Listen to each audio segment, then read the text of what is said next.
Hello guys, good afternoon. First of all, gusto ko pasalamatan si God for these awards because I know siya nag-guide sa amin all throughout this season. And of course, gusto ko pasalamatan ang UST alumni, UST community, and the UST itself for being our backbone, parang for providing all our needs as an athlete. And of course, thank you kay Father, kay Ma'am Gigi, and the rest of sa mga tao sa UST.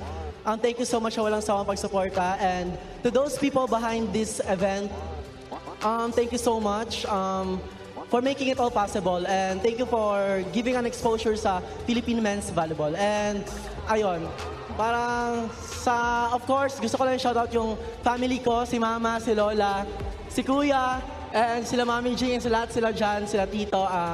Talagang lumuwas pa sila from Jensen to Manila para lang supportahan ako and ipapil sa akin na they're proud of me. Thank you, Ma. I just wanna let you know na ginabuhat na ako ni Tanan para sa inyo, ha. Inyuhan ng awards. I love you, Ma'am.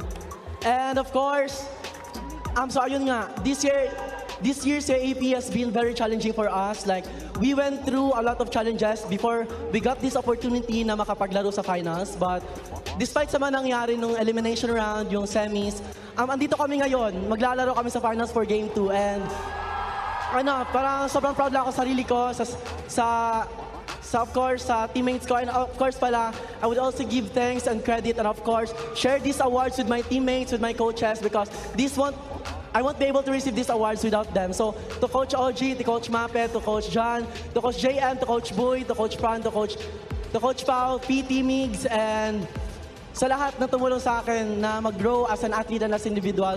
Thank you so much po. And ayun, sa mga naniwala sa amin at patuloy na naniwala sa amin this season, thank you so much. And for those na nagduda sa amin, thank you din for giving the drive and motivation na ipakita sa inyo na kaya namin and patunayan sa inyo lahat na kaya namin mag-finals. And of course, di pa tapos ang laban.